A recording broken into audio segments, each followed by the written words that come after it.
So what are some of the advantages of doing an independent adoption versus going through an agency?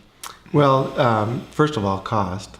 It's going to be extraordinarily cheaper to go through an attorney and not have an agency, and to do the adoption yourself, if you will.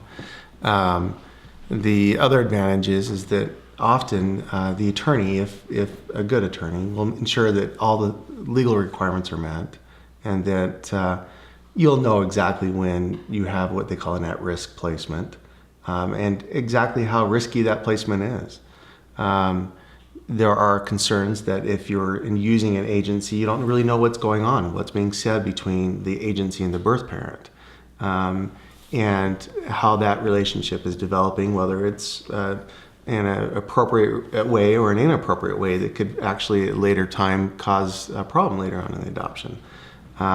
When you're doing this adoption yourself, as an independent adoption, using the attorney, you're directly in contact with the birth parent. And so the attorneys, most likely, I would say probably it would be very weird for that attorney to do something that would, I think, jeopardize the adoption, So that's some of an advantage.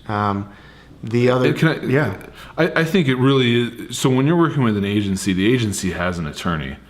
All agencies have an attorney that are giving them legal advice. And oftentimes, and they're not necessarily supposed to do this very much, but the caseworkers really get fairly well versed in the law and stuff, and you get a lot of your kind of, I wouldn't call it legal advice, but you're getting the legal, the legal stuff is being passed from the attorney to the caseworker to you. When you're doing an independent adoption, you have direct contact with the attorney that you're using, and with an agency, there's someone in between generally. I mean, oftentimes they don't even let you talk. I mean, they should let you. That was a surprise to me when we decided to do an independent adoption. There were things that I thought were law and realized when we were doing our independent adoption that it was actually agency policy. Yeah. And that was a new thing for me. All of a sudden I was kind of going about our independent adoption with these preconceived notions that it had to be this certain way. And then I would call the caseworker or the attorney and they would say, well, that's not how it works. And then I'd realize that wasn't the law, that was policy. And that would have maybe changed some things with how we did our other adoptions. You mentioned risks with an independent adoption. What are some of the risks that a couple might want to be aware of that wouldn't happen, or that may be more prone, I guess, versus going with? Well, the big risk is that a birth parent is going to back out, obviously. That's anywhere, though. That happened true. to us with an agency. That's absolutely true. And you not being involved in adoption very often, you might not see the cues. You might not see the things that might cause you to think maybe it's becoming more risky. No. With an agency, they have done this a lot, and so they will know when a birth parent, or the signs, if you will, that are before them that say, hey, maybe this person's probably not going to place the child for adoption. And then there's always the biggest concern, and that is that a birth parent is simply just looking for money, and their intent may not be very solid, if not real at all, in placing the child for adoption. And so you might, for example, have that birth parent seek to have you pay certain expenses, such as, for example, their rent and some clothing and food, whatnot, but some legitimate expenses they're allowable under the law. But you might pump out 3 or 4 months worth of rent and then have at the end, the birth parent pull away. And so with an agency, that's not, again, it could happen, but you're not going to be, paying those expenses to the birth parent. The agency is, and then you come in towards the end and pay them the money and so forth. So we actually had an independent adoption that fell through due to an expectant parent that had promised she was going to place and came forward later and said that she really had no intention and just needed her rent paid and things like that. It was really heartbreaking for us because we had had all these hopes and been genuine with our love and support of her, and it felt really heartbreaking for us. But I learned a lot through that process, and the biggest thing was that I realized in our next subsequent independent adoption that it's okay to say no. Yeah, that's right. I think adoptive parents, we feel like we want to please birth parents because there's so much on the line, and we want to make sure that they're happy, and we want to do these things. And I learned that in an independent adoption, you really need to be able to separate yourself from that emotion and just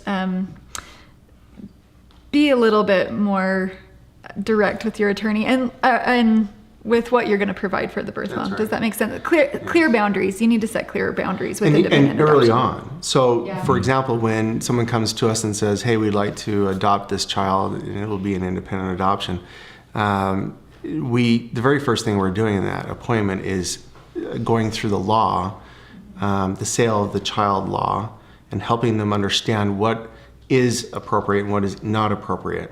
And I always tell everybody, look, you create the monsters of tomorrow today in your expectations and what you're allowing them to expect.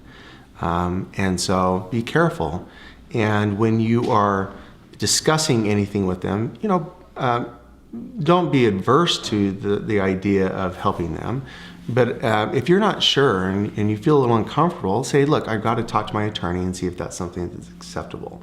And then that allows you to put a pin in it and give your attorney a call and be able to speak with them to, whether or not this is reasonable and where things are playing out. We've had many situations where as time's progressed and our clients have been contacting us regarding certain expenditures and whatnot, we started to see the signs that maybe the things aren't particularly correct, and especially in some of the things that the birth parent's been saying to the client. And because of our experience, we can catch those quite quickly. But again, just risks that you have in doing your own adoption. And that's why I think it's really important to use an attorney that has done a lot of adoptions, instead of just your uncle or your cousin who happens to be attorney. I think too, the way we proceeded with our second independent adoption wasn't necessarily different than the first. It's just that we did it knowingly. Yeah. I think the first time we were caught off guard that she was maybe being dishonest because we had been so genuine. The second time I thought, even if she's dishonest, I still want to give her what we would give anyone. Sure, it's a charitable act. So it was just more of that knowing that maybe this isn't going to work out, but it's okay. We love our birth moms, and whether they're being honest or not, we want to show them that we love them, and these are their children. It's a big deal. So I don't want to convey that maybe I don't want to paint a picture that birth parents are dishonest in any way or that there's this negativity there, because it's very difficult and it's a hard thing. So I think as going into an independent adoption, what I've learned is just to do it anyway, but just know in the back of your mind that there's a possibility that it could fall through, or that maybe there are things that aren't going to click. And that's true, I think, in agency adoption as well. I was gonna say, we had one. You have one fall through either place. True. And I think sometimes if you go into it with a reservation, and hold back, then things may not work out. So I think you just jump in with both feet and know that your heart's on the line, and that's okay. That's why their heart's on the line too. Yeah. Just everyone's really at a tender spot, and that's okay. And I've said to all my clients, look, this is the mother of your child. And I say that to the woman, the adopting mother. This is the mother of your child. So true. This is in the father. This is the mother of your child. And there's a level of respect that you owe that person forever. It's not about let's adopt your child and then now it could be. I mean, there could be specific issues and reasons why, but just be careful, sensitive, and like I said, if you're doing an independent adoption, you always want to be there for that parent. If they contact you at 2 a.m, you're answering the phone and working through the problem with them.